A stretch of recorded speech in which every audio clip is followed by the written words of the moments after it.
After that, I came back to the United States after the Reverend Jesse Jackson negotiated my release, along with another colleague. And I came back to the Gambia and served as a consultant on the United Nations Development Program to prepare a community policing strategy and implementation plan for the Gambia Police Force, as well as consultancy on the formulation of institutional policies for both the Gambia Police Force and the Gambia Immigration Department. In my educational career, I have a master's degree in terrorism and homeland security, a bachelor's degree in criminal justice. I hold a postgraduate certificate in public administration, as well as a second postgraduate certificate in justice studies. I am very familiar with the security sector reforms that have stalled in the Gambia, and I think it is time that this matter be resurrected and the Gambia move on. At this point, Mr. Drame, I want to know whether you want me to go directly into my 100 days, or it was just an opportunity to introduce myself and allow my colleagues to do the same. Please, sir, go ahead with your first 100 days, please. All right. In order to, you see, back in 2016, Gambian people voted for change, but this change actually has never happened. In fact, the Gambian condition has deteriorated to such a point that we need to press the reset button. To do so, we need to usher in a government that would take the reforms seriously that the borough government has failed to do. So for the top 100 days of my office, I would like to lay the foundation of explaining that prior to this, 3 months ago, we have started preparing ourselves for our first 100 days in office. And we did this by actually identifying the areas in which reforms are required and came to the realization that every sector in the Gambia needs to be reformed. But we are of the opinion that 50% of Gambia's strength is in the Gambia, the other 50% is outside of the Gambia. Now, we need a president who would understand this and build that bridge between the 50% at home and the 50% in the diaspora to make a strong Gambia. So what we have decided to do is that instead of bothering the Gambian people with a manifesto that people never read and parties never follow, we will just focus on the reform agenda. And the first 100 days, we will constitute a panel, a commission of, a committee rather, of Gambian experts who would actually put out a reform request from all Gambians, from all walks of life, to send in their executive summaries of their reform programs so that they would be included into the package of a national reform agenda. Once this is done, these individuals would be invited to come in and actually give a presentation of their proposed reform in the particular sector that they have the expertise. The idea is to identify a team for each sector that would actually prepare a reform agenda for the Gambian people. Say there would be one for the agricultural sector, one for the economic sector, security, health, and so on and so forth. A collection of all of these reform packages is what we would call our national strategic direction. This is what we would put forward to the Gambian people so that they would hold our government accountable. Now, once that is done, we have also identified the 100 strategic positions in the Gambia that actually are the foundation of any economic development. So we have decided that once I am inaugurated, within 72 hours of taking office, every permanent secretary and deputy permanent secretary, every head of department and deputy, and every parastatal and deputy, the ambassadors and the deputies will all send in their CVs and a description of their credentials so that this committee would go ahead and review all of these documents to ensure that people holding these positions are qualified to do so. And this would be an independent, competent body that would give recommendation as to who stays in office and who doesn't. So what we do is, once, for instance, they identify that Mr. X at this particular department matches the skills that are required and the experience that is required. One more minute. One more minute. they will be given, once they identify someone qualified to hold the position, that person remains. The other people that may not qualify to hold their offices will be redeployed. This is important so that we will not continue to have round pegs in square holes and square pegs in round holes. This will give opportunity to Gambian people to apply for these jobs should they become qualified, and actually open the job market to these strategic positions so that we will have the opportunity to pick the right people to do the job for the Gambian people. Thank you so much, Mr. Jase. It's been great. We've got the ball rolling. So we'll go to you now, Mr. Kitabu Fati. Your first 100 days, you have 5 minutes on the economic plan and reforms that you may do. Go ahead, sir. Good evening. I think I have to stand because I'm a short guy. So, good evening, ladies and gentlemen, our able host, Mr. Drame, and my fellow candidates and the media house present here. My name is Kitabu Fati, born and raised in the Gambia. I do comedy as a profession. If you look deeper into comedy, we are more of civic educators. So I think that's a brief introduction about me. I've joined the race to contest for election this year because I know this country very well and I love this country dearly. I've slept where the poorest of the poor slept in this country. I have eaten what the poorest of the poor eat in this country. So I believe it's not only going to be about education, but it's going to be about knowledge about the people to be able to rule this country. So our first 100 days in office, Gambia suffers a hard deal of corruption and mismanagement. I believe to put things in the rightful place, what we need is a situation analysis. We need assessment. We need to know what is in that office before we set the ball rolling. Because in 2016, we've all seen it here, the coalition came together with lots of plans, and the implementation was a problem. Because why? When they went into the office, the first thing they said was there was no money in the coffers. So I believe before we have to set up ideas, set up things, we need to know what is the problem. We need to identify the problems, our strength, our faults, to be able to do a better planning for this country. Then the PDP government, if we are elected into office, the first thing we'll do, we'll set up a committee, a fraud committee.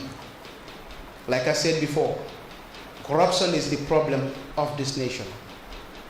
And if, like, one thing should change in our government, like the Mandinka said, that is a problem in this country.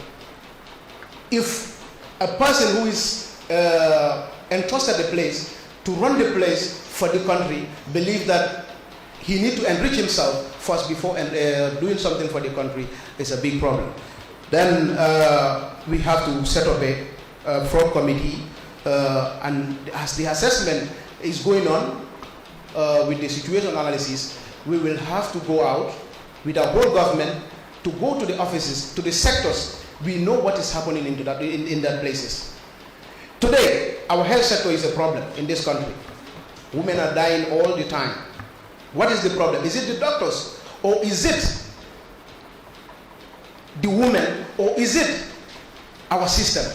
So we need to know all those things to be able to set up a proper agenda for our health sector.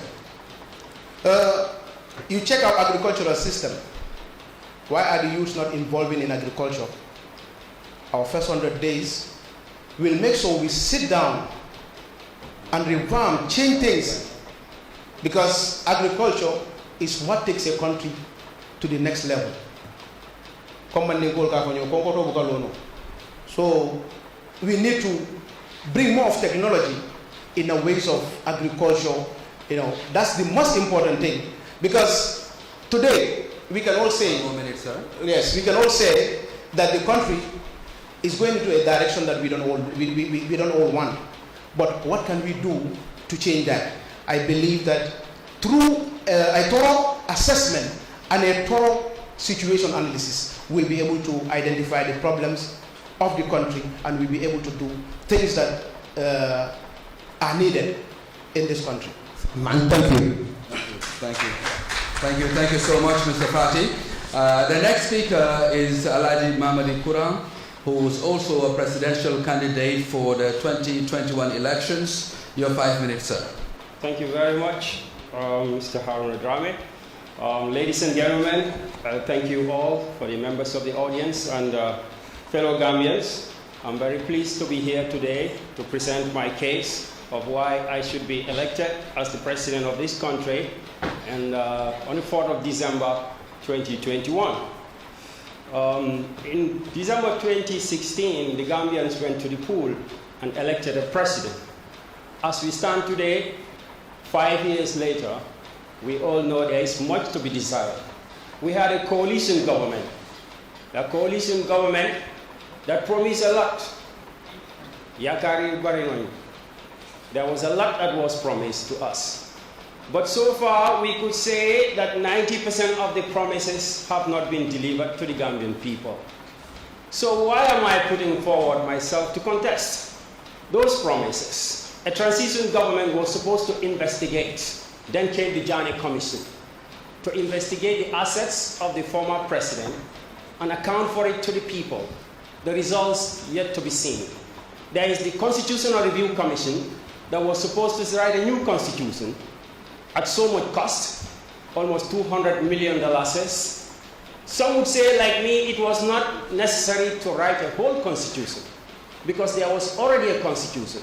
It was only a matter of needing or requiring us to reform those parts of the constitution that were of concern to the people, like 50+1, citizenship. Those were the critical issues that Gambians were fighting for, the media laws today. So why spend so much money? Nevertheless, the money has been spent, but we're still waiting for a referendum. The president has not given us an answer as to why there is no referendum. We know the entanglements that happen between the political parties, and it boils down to one thing. They have put the party before the country. They have put the individual interest before the country. So why am I here to contest? Still on the same question.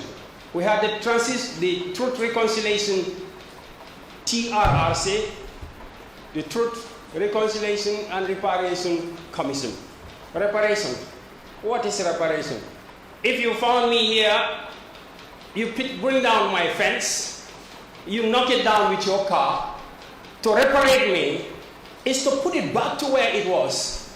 So the burning question today is, after 3 years, it was supposed to be delivered. Now it's 5 years. Where is the reparation?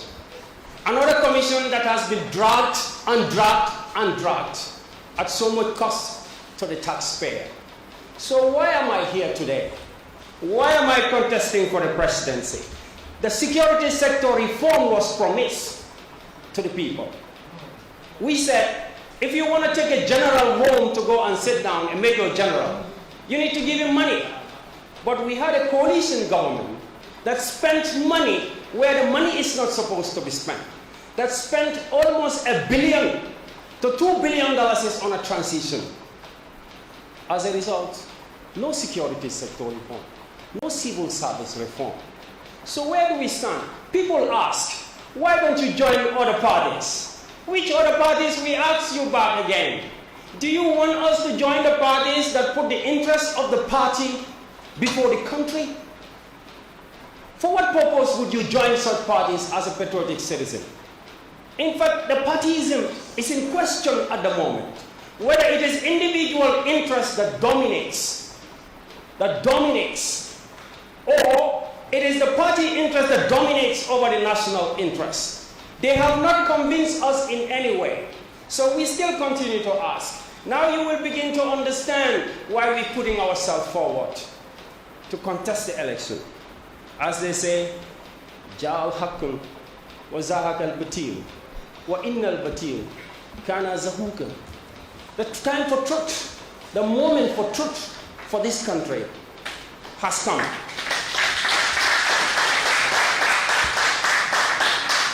Gambians have been asking, what would we do in the first 100 days?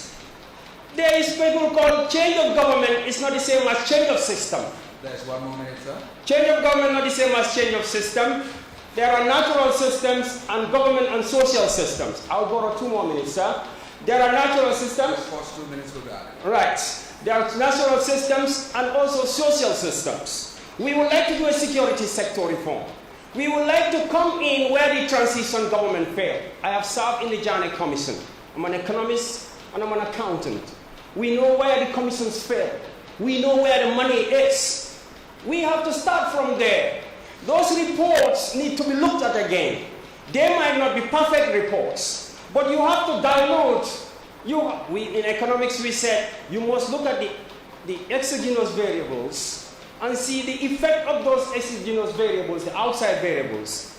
Take care of them, but still cannot run away from the problem. Our health sector needs to be looked at in the first 100 days to make sure that not many women are dying at birth. We must look at the agricultural sector. Reform has to happen in all the major sectors. Housing is a problem in this country. Since Bakote, there has not been a major housing project that government have financed. Dug it just to cut the land 50 by 50, 30 by 30. It's not a housing project. The Social Security was set up 50 years or 40 years ago to give housing to teachers, civil servants, doctors and nurses. That has not happened. That's our priority in our first 100 days. The e-government. Look at this government. Nobody can even tell you how many Gambians are there. What is your base? Where is the ID card for every citizen is supposed to be free? Why is the voter's card free and the ID card is not free? Big questions. The party before the country always put the country behind. It is time for we the Gambians to take charge of our country and make something out of this. Housing makes sense, my friends. Zulkarnain was what they call Babili Mansa. He was building and he asked for Ainuni Bikuwatin. It's in the Quran. Without the youths, you cannot build anything in this country, my friends. This country, why do I want to be president? I have taught 20,000 people in this country in Jollof Tutors. I never asked a student which tribe you belong to or which part of the country you belong to. Is Arujjatul Ardun? Rajan. I will come back again. Thank you very much. Thank you so much. I think we are beginning the debate actually in earnest. Mr. Babakar Jeng, young man, putting the heart forward as well for office of the president and want to be the occupant of #1 Marina Parade come the 5th of December 2021. Your first 5 minutes, sir. Yes, thank you for having me, Haruna. A'udhu billahi minash shaitanir rajim. Bismillahirrahmanirrahim. I first of all thank the organizers for giving the Gambians the chance to scrutinize their leaders. And also I thank the co-panelists for taking this bold step, towards taking a task that is so heavy. Also, I thank the audience who made it here today, regardless of whomsoever you represent. This shows that you love your country. And I also thank the journalists and all the media houses here today. I am Babakar Jeng, a husband, a son, and a member of the society, and a good citizen. Actually, my focus here, regarding my first 100 days, is based on the status quo, because we all know that right now the world is suffering from a global crisis, that is this pandemic. And if you look at the world, it's like one big village, it's a global village. And economies around the world are affected. When you look at the United States, China, Japan, Germany, France, Italy, they account for 60% of the world's supply and demand is the GDP, 65% of the world's manufacturing, 41% of the world's manufacturing and export. And if these countries, their economies, they sneeze, the rest of the world catches a cold. And Gambia, looking at our current state, Gambia will suffer from fever.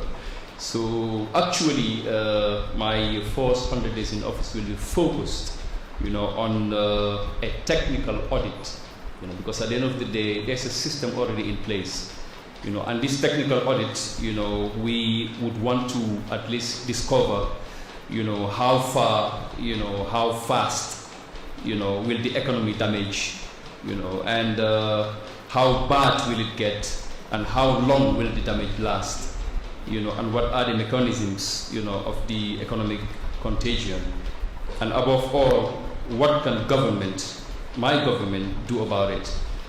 So regarding economics, it's about how trade goes on in a certain country, so that livelihood can be easy. Because when you look at right now, prices, are on the high side. The healthcare system, it's completely ruined. And basic necessities of life, is at stake. So my focus, is going to be something that's going to be international. Where there is a global crusade that's going on, on how to, put, a cushion, for the world's economies, to lie on. Because at the end of the day, in times of crisis, I think what focus governments should do, is to create like response, mechanisms, whereby their country's men will not suffer, from this global crisis that's going on around the world. So my focus mainly, because at the end of the day, getting into a system, you're not going to find, machines or systems. You're going to find human beings, and government. Government is a machinery that's ongoing. So I think my main focus, is to engage, and this technical audit will, unfold, certain, things that has to be taken care of, and it's going to be sector by sector, and each sector, will be focused on, so that the needs can arise, so that together, we can tackle these problems that. As a government, we are going through, and as a society also, we are going through. And I think basically, the time is too short, and this is a very delicate, topic. And in a nutshell, regarding reforms, I don't believe much in reforms. I believe in recovery in this day and age, because thank you very much. Thank you, sir. Yeah. We have an hour plus to debate, so we'll have 2 minutes in between us to do this. Mr. Jasseh in the United States, we'll come back to you.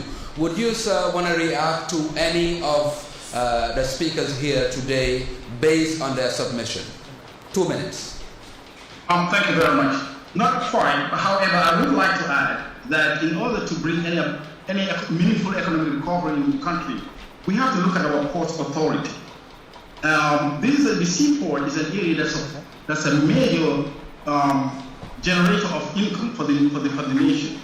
But right now, it's there are certain issues that need to be reviewed, and such as the corruption, the congestion, the security, the turnaround times for vessels, the need for the expansion of the facility, the staffing, efficiency, as well as transition from the handling of cash to electronic financial transactions.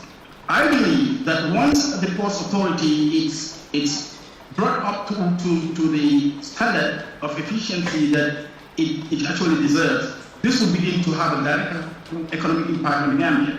What we have right now is that we are losing a lot of business to our neighbors in the South region when it comes to discharging of goods, because we can only discharge, I think, one vessel at a time. There is need to look into the possibility of creating dry ports somewhere for the inland, where once containers are discharged that are heading for other destinations, they will move to these dry ports and create the room and create a better turnaround time for the vessels to discharge. one of the other things that we must do for economic recovery is to look at what kind of impact COVID has on our economy and what kind of shall I say, grants and other assistance that came that was supposed to be used as an economic cushion that was actually not properly utilized by our present government. The economic recovery itself would have to take a team of specialists instead of relying on the know-how and knowledge of one individual or one party. So I do agree with my colleagues where they pointed out that there will be economic committee set up to look into this. I would actually create a presidential economic advisory group that would actually focus on the economy, made up of expert economists that can actually guide the economic transformation of the Gambia and not depend entirely on one individual's know-how or a party's know-how. I think it has to be a collective effort by all that we have to offer. Thank you. Thank you. Thank you so much. We're assuming that he has taken into his first 2 minutes. Now, Mr. Kuran, would you react to any of the presentations here for 2 minutes? You agree, you disagree, it's possible, it's not possible, you think of anybody's presentation? I will maybe continue with where I stopped, if you would allow me. You still have 2 minutes. Yeah, I mean, that's fine. The first 100 days, I think one of the things that Gambians have been calling for is declaration of assets. We've had in this country, the president is a millionaire before he became a president. And then we're suspecting that he's a multi-millionaire. But without asset declaration, I think there's a big question. We also have education sector reform, which is on the top of our agenda for Youth for Change. We call it change because these are the things that we want to see in change. In the Gambian education sector has two problems which we must address. There is an access problem, people getting to where they want to get in tertiary or other education, and also a relevance problem. So many people leave university and they cannot employ themselves, or they leave polytechnics. I think this is going to be addressed. We want people who did Arabic, right? Thousands and thousands of people in Gambia are going to madrasas. My friend, your countrymen, they go to madrasa, they finish, nothing for them to do. How can you develop when half of your population is marginalized? We will make a stop to that. That's one thing we will address. The Arabic system will be integrated into the greater education system because Arabic is just a language. Al-Lughadul Fakr. Chinese is a language. The people who build our roads don't speak English and they build the bridges. So what about the people who speak our language and they don't work at all? That's a problem. I spoke about, I've taught students in this country. This politics in this country has now become something else. People are talking about tribalism. It's a dangerous problem. It must be addressed. Singapore has addressed it. Taiwan have addressed it. Do you know even in China they have different languages. They all don't speak Chinese. In fact, there is no language called Chinese. They speak Mandarin. Some of them speak Cantonese. Different languages. I'll come back again. Thank you very much. Okay. Thank you. Now, I'm jixing things up a little bit. So, Mr. Fati, you want to react to anybody's presentation? 2 minutes? I just want to add up. You still have 2 minutes, sir. Yes, no problem. Like it's said here, reforms, that's what every government wants. But like I said before reforms, we need assessment. Gambia, we need to digitalize things. If you look at other countries, everything turned from paper to digital. That's a very, very important issue we need to work on. Because we cannot sit down and be looking at our offices using papers to collect data. That is something that is very, very, very, very dangerous. We need to digitalize. We need technology to work effectively. Like I was saying, I am a youth. I think I'm the youngest among all the political leaders. the youths need to be considered in this country. If you look at sport, sport is one of the most lucrative business right now in this country. But is the government supporting sports? We have qualified for the African Cup of Nations the first time. But even the preparations are yet to be done. Because why? They don't know the value of sports in this country. So in our first day in office, we'll try to bring all these things on board. We are not going to say that we're going to do this, we're going to do that, because 100 days is like three months, 10 days. In fact, 2 minutes has just exhausted. Yes, let me just add up 1 minute. You see? No, you can borrow one of your 2 minutes. No problem. Give me that 2 minutes. Let's go. Yes, that 100 days in office, I think it's a little bit short term. You don't have to come up with big plans. What you have to do is analyze the situation. Look at how the country is moving. What is needed in this country? Why is this country not moving?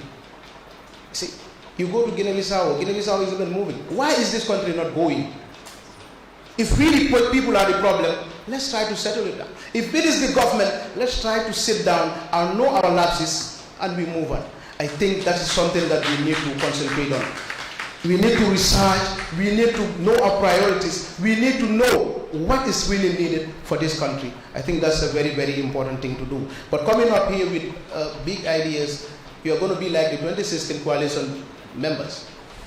They went to office, they couldn't do anything because proper handing over was not done. So I think this country needs a big problem. If Banjul, the capital, is the problem, let's move the capital out of Banjul to Brufut or somewhere else. I think that's something we need to do. Yes, thank you, Mr. Fadi. Mr. Jeng, any reactions in 2 minutes to any of the presentations? Actually, I'll be proactive here, because we have realities that we're facing.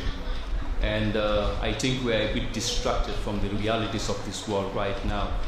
We are in the hands of this pandemic. The world is gripped by this pandemic. And the economy of the world is highly affected by this pandemic. So I think if we have to focus our energies, it has to be on what has to be done to be able to recover from the aftermath of this pandemic, because it has come to stay. COVID-19 is not here to go, it is here to stay. So to accommodate it is very expensive. And I think it needs some level of collaboration and connection with what goes around the world right now as we speak. There are activities that are going on around the world, trying to find solutions and means, because there are no solutions yet, to be able to take care of this pandemic. Because at the end of the day, all these, giant producers around the world are hit hard, and we as poor country in Africa will be affected more. I think looking at the first 100 days or being in office, I think the focus here is what exactly should we start doing within our tenure in office, because you're not only there for 100 days, you are there for a period of time where the country needs you, because right now the country needs a savior. We are sinking. So I think, like I rightly mentioned in the beginning, one has to focus on exactly what can be done. We look at the sectors of this country that really brings income to this country. GRA, the Gambia Ports Authority, and I think there should be. You want to take your first 2 minutes? Actually, I had borrowing. I don't want to take anything. So I will lay my finger on this. Okay. Then let's put the finger lay on it. I think that works. Now we're going to go back. I owe you 4 minutes? Or it will be 6 actually. I don't think you took the first one.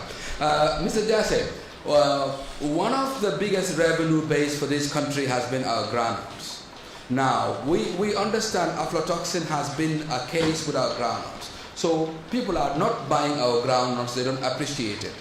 We know the tourism sector is also a big revenue earner for this country.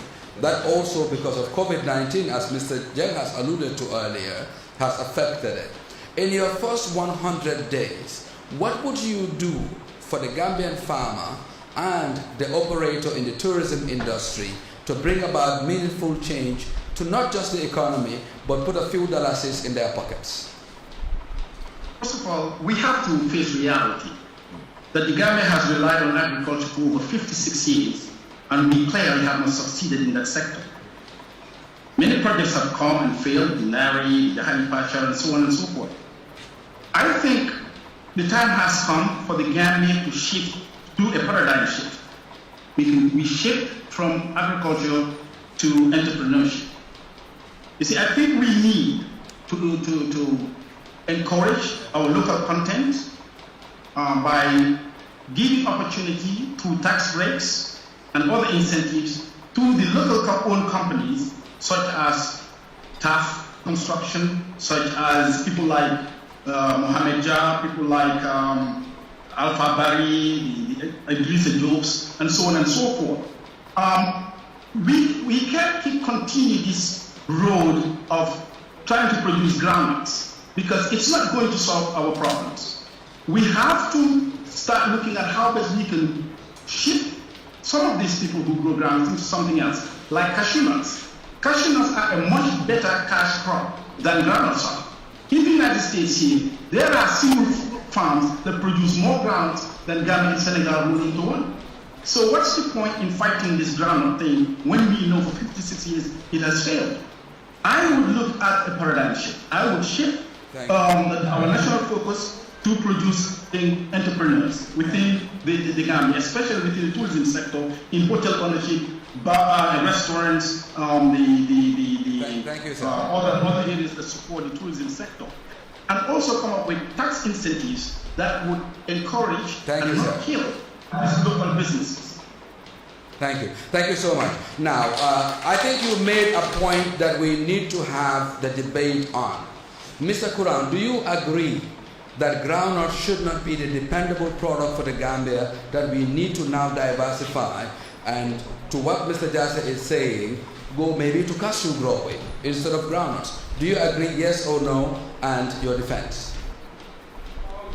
I think he did mention agriculture for me is still central to the economy and the future of the Gambia because of the nature of the country. I think the problem of agriculture is there is this report, an international report called the paradox of water in the Gambia, that a country with so much water is still having a problem of drinking water. So they may feel, Ibo town, na gas tuti rek, lan more yo, ndox, Banjul, Makati, everywhere there is water. River Gambia is so abundant. There is a problem of water, and the problem of water is a problem of investment. And that transcends over all of the agricultural sector. So the farmers... Forget the groundnut and go into something, yes, no? Yeah, I mean, I think, well, you see, groundnut in the Gambia, don't want to begin it. You understand? Yes. Most of the time, people producing groundnut now for domestic consumption. But if the aflatoxin is there, it still affects the Domoda eaters. Yeah, I mean, yes, the medical reasons are there, yeah. And I don't think that will phase out it, but groundnut still can be made into so many forms. It can be processed. You find groundnut on the supermarket. So we continue with our groundnut. You've been in England, you know how much peanut sells for in London on the supermarket. So I am not completely in for eradication of the peanut. I am in for, yes, I would agree with Mr. Jassy, that diversification is important, not only in agriculture or food production, but also in animal husbandry. It is very important. But what I'm trying to say, there is a genetic problem, a generic problem. And that generic problem is the problem of investment. Water and investment for the farmers. All right, we'll come back to you on investment potentials of the country. Thank you. Mr. Jeff, you started talking about the pandemic. Growth for this country was going. 2019, we were up there. 2020, it starts to come down. What will you do in your first 100 days, bearing in mind COVID-19, but bring about economic prosperity? Actually, in every situation, you need an approach to the problem, and I think there should be prognosis first before diagnosis. Like I mentioned in the beginning, I will do a technical audit. Something is wrong somewhere. Once that is detected, all we do is devise our plans and connect with the international world, because there's a global crusade to resuscitate the economic situation right now, because it has drowned. So like I mentioned in my first 100 days, because it's not something that I believe in, but I will have to succumb to it. In my first 100 days, I will make sure I will have an economic reform summit. And in this what would that summit entail? Who will be there? Actually, I will tap into the international world. Right now, there is the OECD. They are doing a lot, regarding the COVID-19.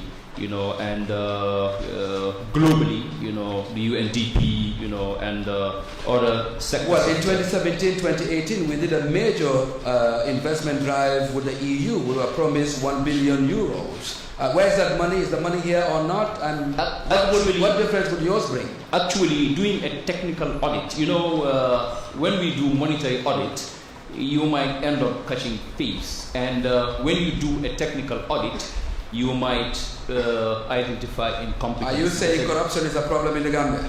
Actually, corruption is one thing, but incompetence also is something that's really, really affecting us. So we'll come back to you. You spent more than 2 minutes for a reason, but we'll give everybody equal opportunity to do that. Kitabu, you said you are the youngest person running for the office of the President of the Gambia. Yes. And that being the case, there is a discussion now between two elements. Remittances, meaning monies that are incoming into the Gambia, and we are so dependent on them now, and the back way. Yes. People are saying the back way boys, when they finally reach to Europe, they send in so much money. It's also contributing to the economy. Yeah. So your first 100 days, are you going to say no to the back way boy, and how will you run your economy? Mr. Graham, my first 100 days, like I said before, I don't think the concentration should be on the first 100 days. You need to think of the government generally. But looking at the youth, like I said, I'm a youth. Leaving this country to travel out is something that we need to look at, because it's not a good sign, and it's not something that is very, very good for our country. So you will stop the back way? Yes, I will stop, because if every country needs its productive citizens, and it's very, very important for we to, sit with the youth. We need to know their problem. We need to know what is going on. Why are they leaving the country? That's why our first 100 days is still will be based on situation analysis. We need to know what is the problem. If it is the system, let's try to sit down and arrange things and make sure what will work for the country be something that we look at. Yes. Thank you. Mr. Jase, we're coming back to you in the US, and one thing that we don't lack in this country is all of these ideas. We've had economic summit. We've had, we're going to do a prognosis before we do a diagnose and before we do the curing. We've had all of these beautiful ideas, not different from what we had in 2017. All the commissions were set up. The Gambians are promised big things, but you politicians don't deliver. Why should we trust Tamsil Jase? Thank you very much, Mr. John. If you look at myself and my 3 colleagues, none of us resembles Adam Barrow. That by itself is a start to change. When you blame incoming politicians for the fault of those that were there before, you are doing wrong. What you do is you hold the system accountable. You make sure that politicians that come into office do what they say they're supposed to do. If, for instance, they say they're going to stay for 5 years, let them stay for 5 years. If it is 3 years, and that even though it's not in the Constitution, it is the character that matters, the character of the individual. I read somewhere in an Islamic literature book that says that we spend so much time paying attention on the academic qualifications and no time whatsoever on the character of the individual. It's about time we start putting character into the equation, because it is people of good character that keep their word that would decide to govern in the manner in which the people expect to be governed. Politicians will come and go, and they will always be there. We cannot do without them. It is the duty of the Gambian people, or any people whatsoever, to make sure that they have the right people and hold them accountable. And when they do what they're supposed to do, they stay in office for the term that they're supposed to do. And when they don't, they don't. Another thing I would like to point out here is that I was under the impression that we are supposed to talk about what we do in 100 days. A lot of what was said cannot possibly happen in 100 days. So as a police officer, I always like to stick with the law. I always like to stick with the rules. So that's why I'm sticking myself to the 100-day period and not talk about anything outside of those 100 days. So let me make this clear to the Gambian people. And if I need to borrow time, please let me know, because I didn't let me finish this statement. My intention. We owe you 4 minutes. You can take the first 2. You can take the second 2 minutes. Okay. My intention is this. Everything in the Gambia right now is in shambles. We must have an assessment of the situation of every sector, and only professionals in that sector will do it, not politicians. So I, as a politician, I will ensure that for each sector, there is a team of qualified personnel made up of purely Gambians who look at the sector, analyze it, come up with solutions, short-term, long-term, and then a collection of all this will be presented to the Gambian people as our way forward. That way everyone would be on the same page. But a lot of what was said so far cannot possibly happen in 6 months, let alone 3 months. And if I may also suggest that next time we have a debate to talk about economic policies, you're going to need a lot more than 5 minutes. Thank you very much. Okay, thank you, sir. We will bear that in mind. We're coming back to you, Mr. Quran, now. I've had a couple of suggestions from some people that are familiar with the economy and all of these reforms to help me guide some of the questioning. Of course, we know the media are here. If we organize ourselves, we'll also do a question and answer session with the media to ask you guys directly. I would, if we are all agreeable to this, none of you have a party structure. So that means media engagement is going to be your biggest tool. So if you will agree, we'll extend this a bit so people will interact with you intimately and get to understand your plans and your activities, because you may not be able to have the opportunity that the parties have to do rallies all over the country, etc. Only if you agree. So we'll stretch it a little bit so the media also can really have that interaction with you and ask all the questions now that we have the attention of the country focused on you, which I think will be a great thing to do. But having said that, I've had some help. I'm not going to name names because somebody may kill me for not giving me permission to do that. So, the debt burden on the country is really high, Mr. Kura. Gambia owes a lot of money, and the servicing of debt itself is what's really frustrating our country. What will you do to manage what we have to pay and also what we have to nyam-nyam? What should we do? Good question. Well, thank you very much. I run on the platform for Youth for Change, and I can tell you we have a very good structure, better than so many one-man parties in this country. So, Mr. Drame, the question is very important because debt is a critical issue. Between 1965 and 2016, 2 presidents, Jawara and Yahya Jammeh, borrowed $1 billion. $50 billion. Now, that is not a problem. You know what's the problem? Between 2016 and 2021, if you vote Adama Barrow in, he is already on his way, on a fast track, in a bus, about to borrow $1 billion. That underlines the seriousness of debt. The coalition government is about to borrow $1 billion. Serious problem. What's the problem of debt? There is what is called in economics the crowding out effect. If you borrow money through the central bank, internally and outside, there is interest that is put on it. That interest is a burden for the government. We have to pay it. We, the taxpayers, have to pay it. They are in the provinces. I'm just coming from the provinces today. If you tend to pay Nyatanko, they will come and sell your golo, and you pay your Sareto, and you pay. Serious problem. So the taxpayer is on the burden. The crowding out effect is that When the government borrows, the government is always given priority. It takes all the money from the commercial banks into the central bank to finance government expenditure. The businessman, I'm a businessman, I'm an entrepreneur in education. The businessman cannot borrow. You want to borrow, the bank is asking you for 20%. Who in this room can borrow money at 20%, go outside Sarakunda market and make money? That is why so many businesses in Gambia who borrow from banks are going bust. Why? Because government is spending and borrowing. Why? Because the president is spending and spending and spending. So the problem of debt is about debt management. How do you manage debt? The first thing you do with debt management is reduce your discretionary expenditure. Why do you have to travel with 100 vehicles, fuel, V8 they call them, isn't it? V8. That is a lot of money for the people. So many discretionary expenses must be cut down. There is no magic, my friends. If your government is spending and we are clapping and eating by the chain, there will be more debts.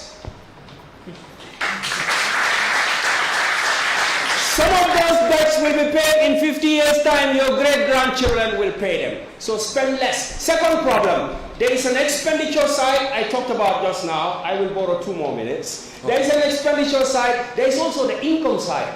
What is coming in?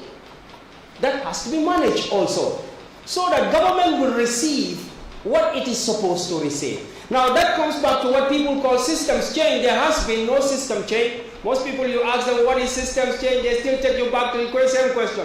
Munam system change, inko system change, munam system change, inko system change. No. There are 2 kinds of system. I started at the beginning of my speech. There is a natural systems, like your digestive system, your respiratory system, they are natural. The solar system is natural. They're from God. وَأَيَّةٌ لَهُمْ اللَّيْلٌ. It is described in the Quran. You cannot change them. But social and economic systems are flexible. They are not perfect. So we don't want parties to come here and tell us our solution is socialism. It is outdated. It will never come back in the main state in this world. It is not. The solution is entrepreneurship and investment in our people. Youth for Change is saying that invest in the youth. I've been in education for 20 years. We call for a government to mobilize 500,000 youths of this country and give them jobs and give them proper education. That way we can change this country and earn revenue. Thank you.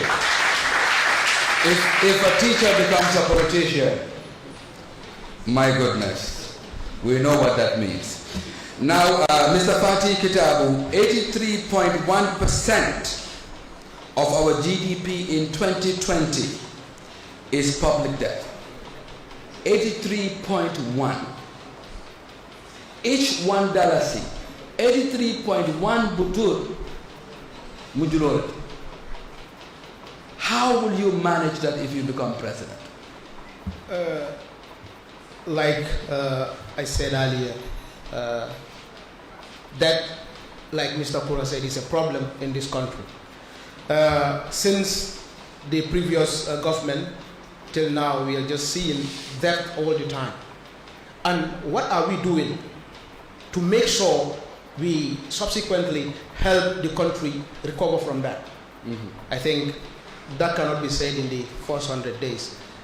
But we need to invest. Because we have grants outside, but are we investing that money? We are not doing that. So investment is a problem in this country. Because the youth today, like I always say this, if it comes to economy, agriculture is a very, very important way to achieve, to get money, or if you have money from outside to invest in agriculture. So, but if to invest in agriculture, what you need to know, we need to stop graduating extension officers. Let's try to focus on investing in youths to do large-scale farming, to go into animal husbandry, to do lots of things, so that the debt we are talking about will go down, and we'll be able to help the country grow, and will be food sufficient in the next few years. Thank you. But it's going to be very, very hard to recover from if we don't actually invest what we have from outside. Thank you. Yes. Thank you. Thank you so much, Mr. Fatih. Mr. Jang, you made one interesting point earlier. You hate to borrow. You don't like to owe. Now the question is, what specifically will your administration do to reduce the debt burden in the country? Haruna, Gambia belongs to the HIPC, the highly indebted poor countries, and there are certain privileges that we can enjoy, and all they're looking for, for us as a country and as a government, to have fiscal responsibility. We have to be responsible, because no matter how much money you pour into an administration, if we don't have people, who put country first, there will be mismanagement and there will be corruption. So I think we have to put up anti-corruption measures. We need to have value for money, because if certain monies, flow in between us and government collects and distributes, during the process of collecting and distributing, if we have corrupt officials, who tamper with certain monies, at the end of the day, we will always, have the need for money. And when there is need for money, all we do is stretch our hands and borrow. And every time you stretch your hand, there will be strings attached. That is this interest. So I think what we should focus on is to have, people who are patriots into the system, of our governance, and we should display a high level of character ethic, as my colleague, rightly mentioned, and as human beings, we all have needs. Everybody into the sector of governance is a father, is a husband, and have their own needs. So that survival neuron is there. And when you look at the salary levels, at the end of the day, if the guy does not have integrity, or the woman